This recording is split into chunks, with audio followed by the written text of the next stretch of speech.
Imagine waking up to find that the very thing you worked for and cherished has been destroyed overnight, without any warning, and by the people you thought were there to protect your rights.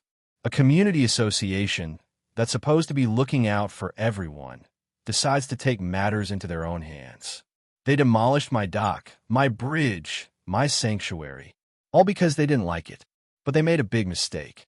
They didn't know I owned the entire shoreline. And the moment they crossed that line, I made sure they'd regret it. Ever wonder how far you would go to protect your property when someone tries to take it from you? Stay tuned, because I didn't just fight back, I shut them down completely. It all started on what should have been a peaceful morning.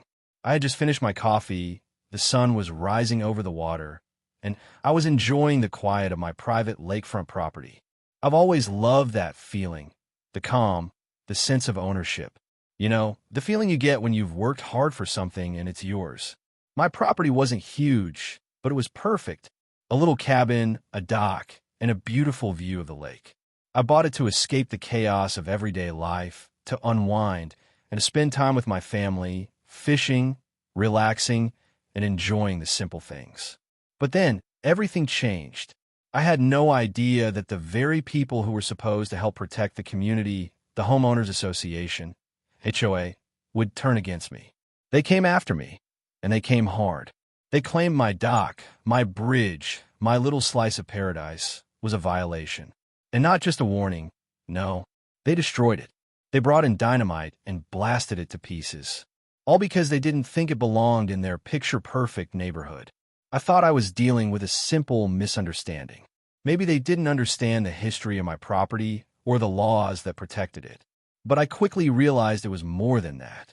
It was a power struggle, and I was in the middle of it. They picked the wrong fight with the wrong person. Because I didn't just own that dock, I owned the entire shoreline. And that's when I decided to stop playing nice. I wasn't going to sit back and let them get away with it. I wasn't just going to rebuild my dock.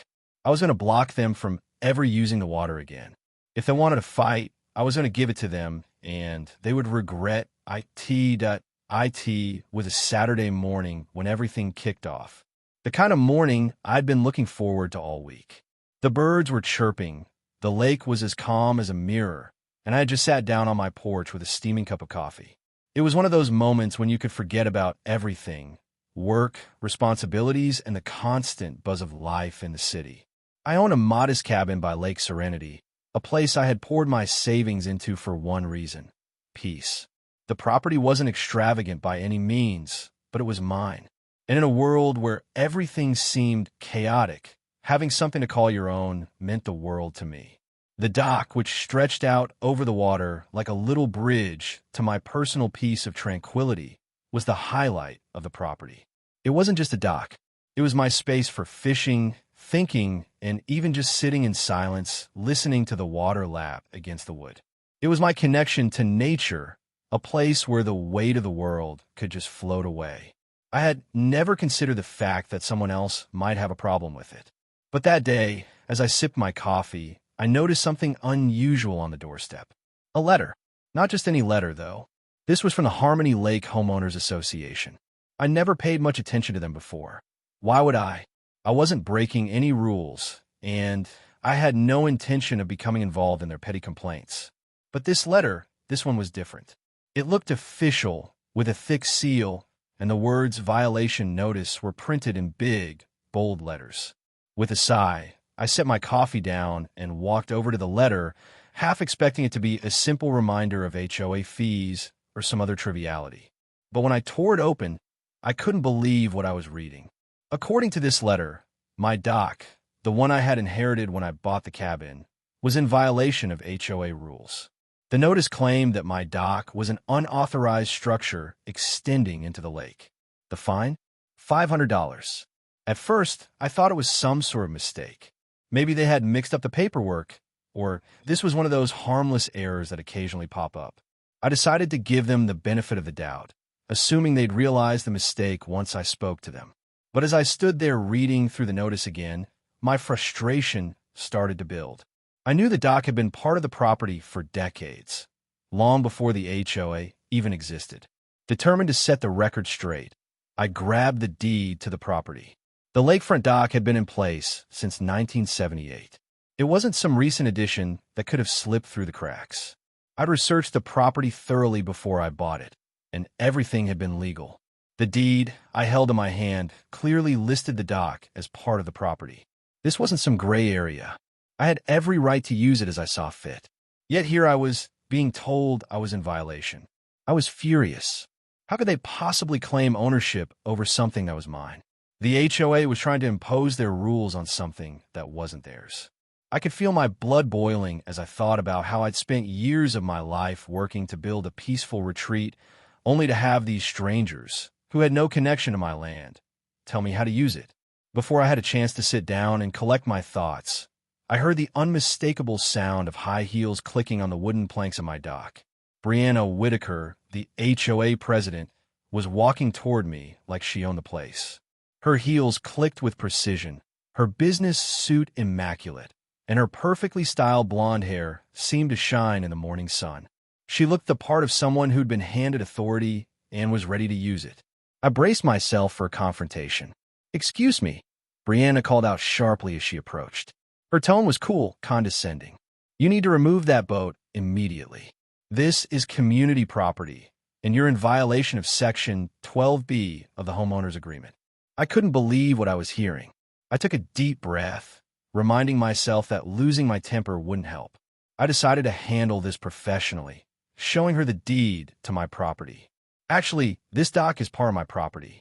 It's been here since 1978, and I have the legal documentation to prove it."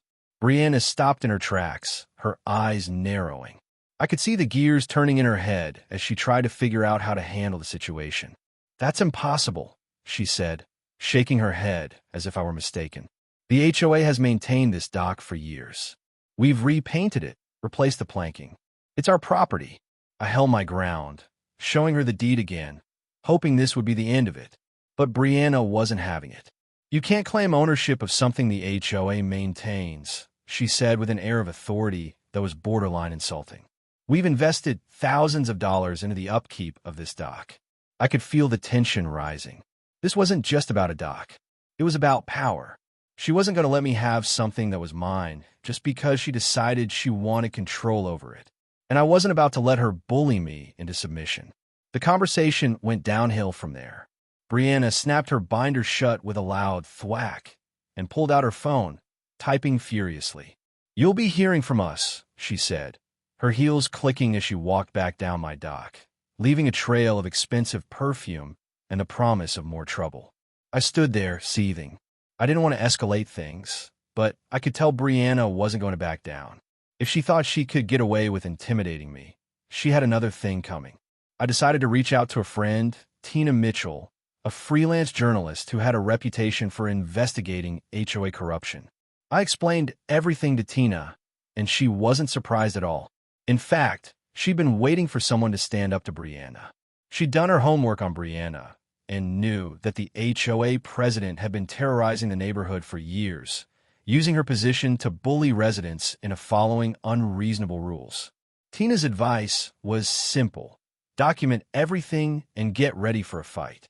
The situation was about to get much worse. Brianna wouldn't let this go, and neither would I. 3 days later, I woke up to find my boat floating aimlessly in the middle of Lake Serenity.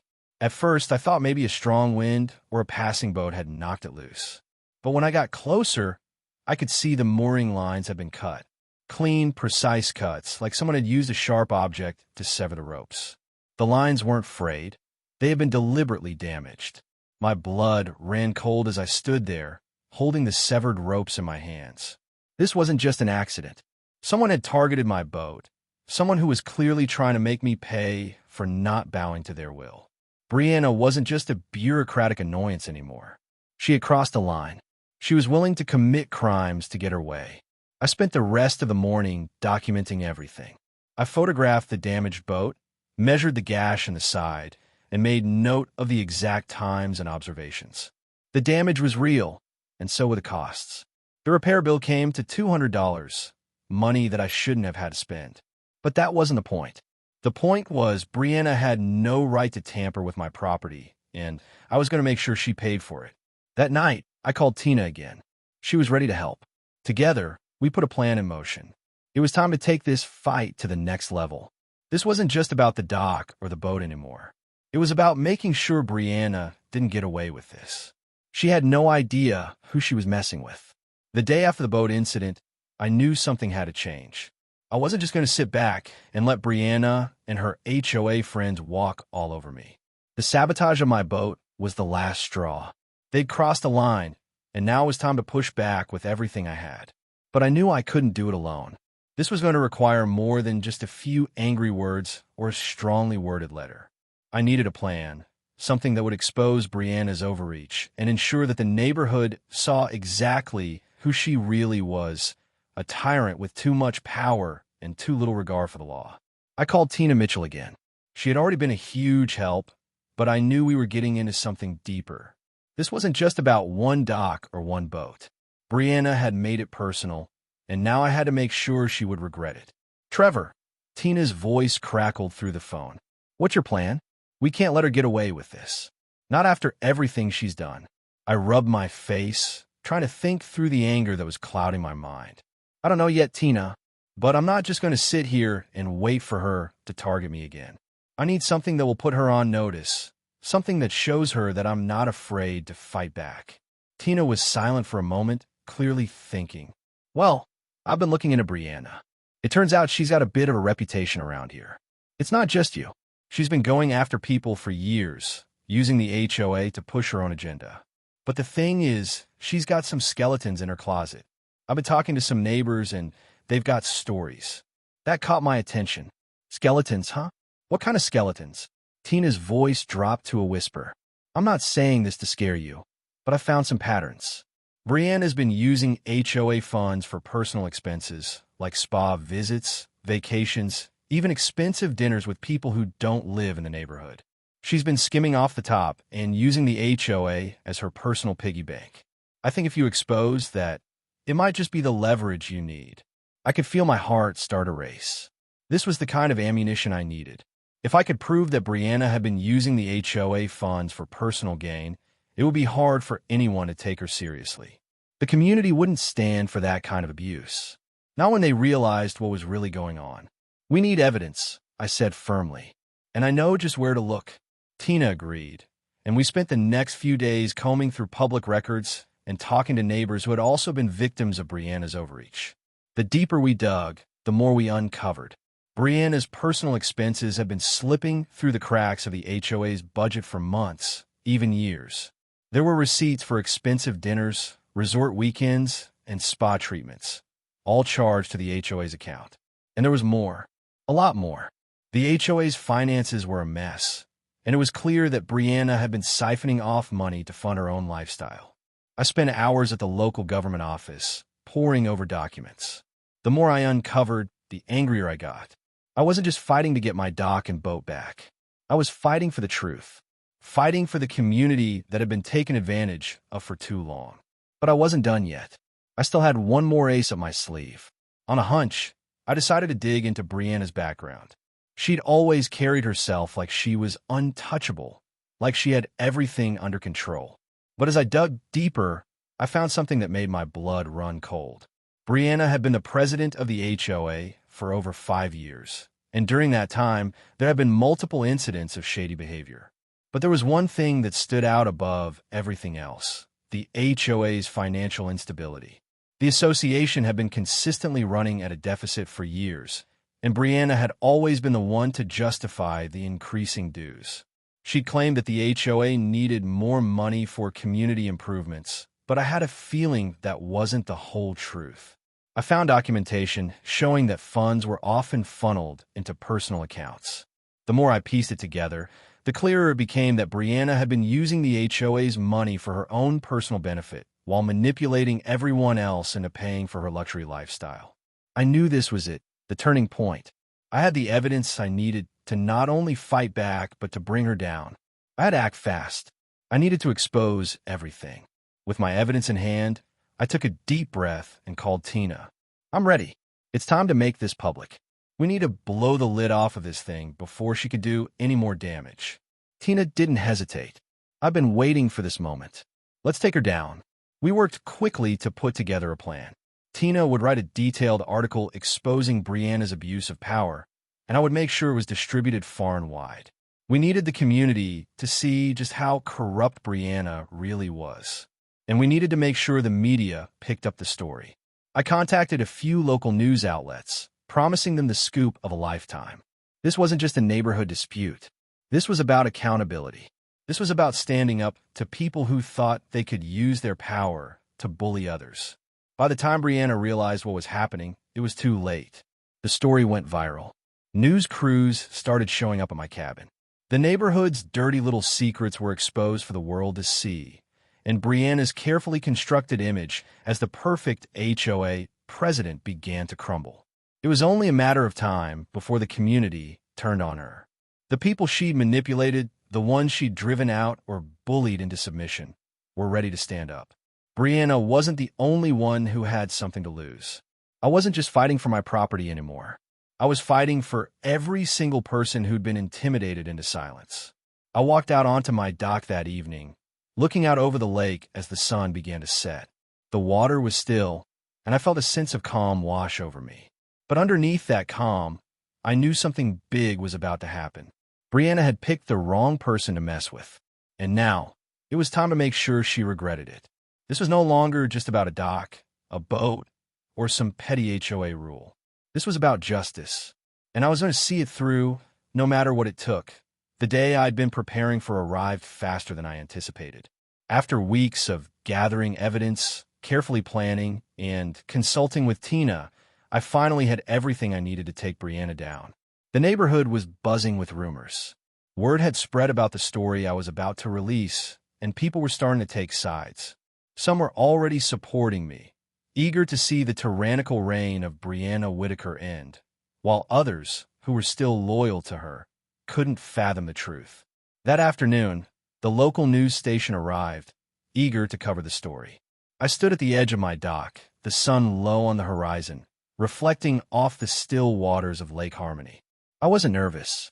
In fact, I felt a sense of calm that had eluded me for weeks. This was the moment that would change everything. As the camera crew set up, I could see the flicker of interest in their eyes. They had heard the story before. Brianna had tried to frame it as a petty dispute about a dock. But once the evidence started coming in, it was clear that there was something much darker going on. The community's trust in her had been shattered, and all it took was a few well-placed questions to bring the truth to light. I looked across the lake and saw Brianna's sleek black car pull into the driveway. I knew she was coming for me. She'd been furious about the exposure, and I could almost hear the scorn in her voice when she realized she was losing control.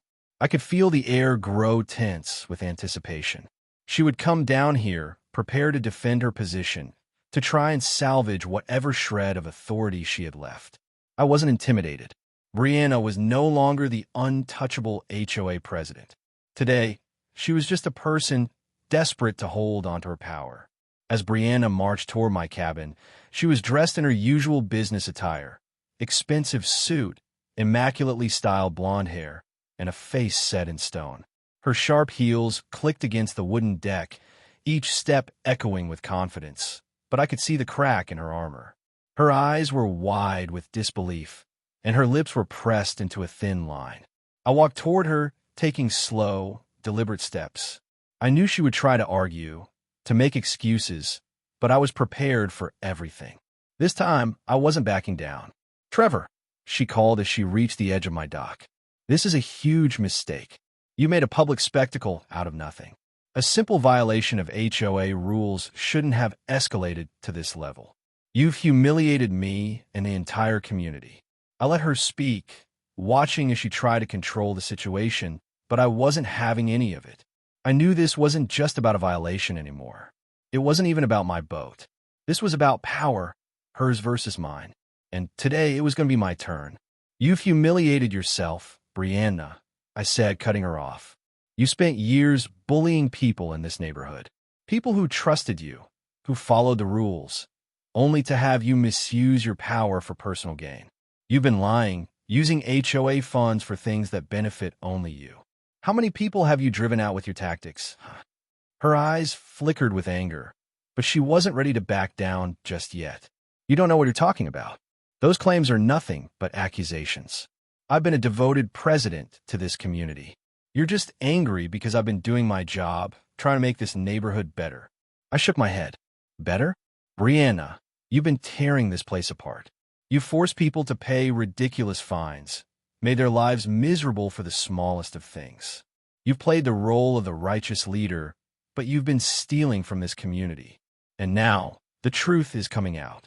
I pulled out the folder I had prepared, the one filled with receipts, bank statements, and documentation that proved Brianna's misappropriation of HOA funds. I had made copies of everything, and now it was time to show the world the truth. I handed the folder to one of the journalists standing behind me, who took it eagerly.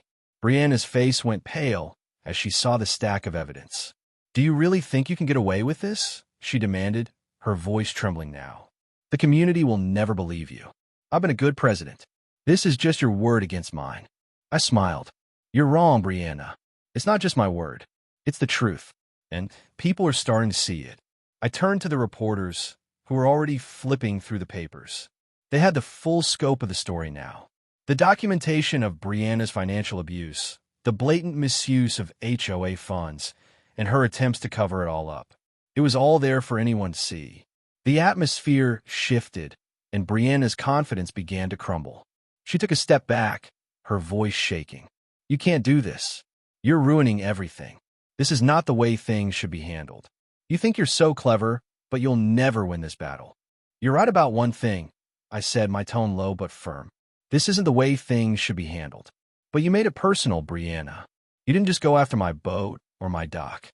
You went after me, after my peace, after my rights. And now I'm not backing down." She stood there for a moment, her face a mix of frustration and panic. She looked around, as if searching for someone to support her. But the faces that met her gaze were those of neighbors who had suffered under her reign. They had been waiting for a chance to see her brought down. They had been waiting for someone to speak out, to stand up to her. It was clear now. Brianna had lost her grip.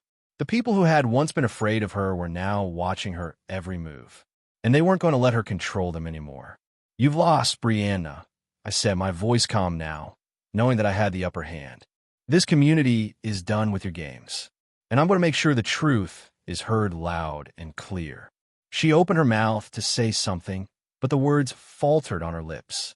She could no longer hide behind her facade of perfection. The mask had cracked, and beneath it was a scared woman who had misused her power for far too long. As Brianna stood frozen, the journalists began to ask her questions. The cameras were rolling. The truth was no longer a whisper, it was a roar. People were hearing about her corruption. They were hearing about the bullying, the lies, and the financial misconduct. The community was starting to realize just how deep the corruption went. And then, the final blow came. Tina, who had been working behind the scenes, stepped forward with a smile. She held up her phone, and a video began to play on the screen. It was a recording of a meeting where Brianna had spoken about using HOA funds for personal luxuries, dinners, trips, and even spa treatments. The video had been taken without Brianna's knowledge, and it exposed her lies for the world to see. It was like watching a once powerful figure collapse in real time. Brianna's face turned crimson as she watched the video. She knew she had lost. Her world, her control over the HOA, was slipping through her fingers. The video was damning. And now, it was out there for everyone to see. "Do you have any more lies left, Brianna?" I asked, my voice steady but full of resolve. She didn't answer. She didn't have to. It was over. The community had finally seen the truth, and Brianna's reign of terror was coming to an end. The days following Brianna's public meltdown were a whirlwind. I remember standing at the edge of my dock the morning after the cameras left, watching the ripples from the wind spread across the lake. The stillness felt different now, peaceful in a way I hadn't realized it could be. The community was no longer held hostage by fear. The years of intimidation, the constant threats, the violations, it was all starting to fade away. I'd been expecting some fallout. After all, challenging someone with that much power would have consequences. But the support I received was overwhelming. Emails and messages flooded in from neighbors, some I barely knew, thanking me for standing up. Others shared stories of their own battles with Brianna and the HOA. One of them even showed me photos of the expensive dinners Brianna had been charging to the HOA funds, a lavish vacation she had claimed as a leadership retreat. It turned out that I wasn't the only victim of her manipulations. Within the week, the neighborhood's HOA board met again, this time without Brianna. Her resignation was inevitable, but what followed was even more satisfying. Neighbors who had once been wary of speaking out were now energized. For the first time in years, there was talk of real change. A new board was elected, made up of people who genuinely cared about the neighborhood's well-being instead of their own personal agendas. The new leadership immediately began investigating the HOA's finances, and it wasn't long before they discovered the extent of Brianna's embezzlement. She had taken over $20,000 from the HOA, diverting funds for her own personal luxuries while the rest of the neighborhood suffered. The fact that she had manipulated people for so long, using their money to fund her lifestyle, was a hard pill for many residents to swallow. But it was also a relief to know that the truth had come out and the community could begin to heal. A week later, Brianna was officially charged with embezzlement and fraud. Her once flawless image crumbled in the face of undeniable evidence. She'd lost her credibility, her power, and her position within the community. It wasn't just about the money, it was about trust. Brianna had lost the trust of everyone she had manipulated for years. As for me, I spent more time by the lake, surrounded by the peace that I had almost lost. It felt good knowing that I had taken a stand. I hadn't just fought for my rights.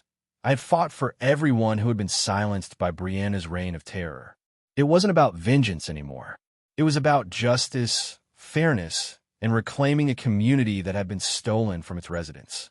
And for the first time in a long time, it felt like things were going back to the way they should have been all along. The events in Harmony Heights didn't just affect our small community. The story spread far beyond our neighborhood, sparking conversations across the country. Media outlets picked up on the tale of the tyrannical HOA president, and soon, people from all walks of life were reaching out, sharing their own experiences with overbearing HOAs. It was clear that Brianna's abuse of power wasn't an isolated incident. It was part of a much larger issue, one that affected thousands of homeowners across the nation. One of the most profound ripple effects was the awakening of HOA members everywhere. Many people who had been complacent in their own neighborhoods began to realize that their voices mattered, that they didn't have to tolerate mistreatment or corruption from the people in charge. What happened in Harmony Heights was more than just a local issue. It was a symbol of resistance, a symbol that said, you don't have to accept being bullied. The story also caught the attention of legal and advocacy groups who saw it as an example of how HOA members could take legal action against corrupt boards. They reached out to us, offering resources and advice for communities that had been oppressed by HOA leadership. This wasn't just a victory for me. It was a victory for homeowners everywhere who had been living under the thumb of power-hungry HOA presidents and board members. Brianna's downfall served as a cautionary tale for other HOA leaders. The message was clear. If you abuse your power, if you take advantage of your position, if you make decisions that harm the people who trust you, the truth will eventually come out. And when it does, the consequences will be severe. Brianna thought she was untouchable, but her greed and disregard for the law proved that no one is above accountability. The most rewarding outcome, however, was the shift in our community's mindset. Neighbors who had been afraid to speak out now saw the power of collective action. They began to ask questions, to demand transparency, and to push for changes in how our HOA was run. They understood that power should never be concentrated in the hands of a few. It should be shared by all. What we saw in Harmony Heights was the result of standing up to injustice, and it showed people that when you fight back with the right tools, you can make a difference. It wasn't easy, and it didn't happen overnight. But in the end, it was worth it. If you've ever been bullied by an HOA or any authority figure, don't back down. Stand up, gather your evidence, and fight for what's right. Your voice matters, and together, we can make sure these kinds of abuses stop. Share your story, support each other, and make your community a place where fairness and respect come first. Don't let anyone silence you. Let me know in the comments. Have you ever had to stand up to an HOA? What happened?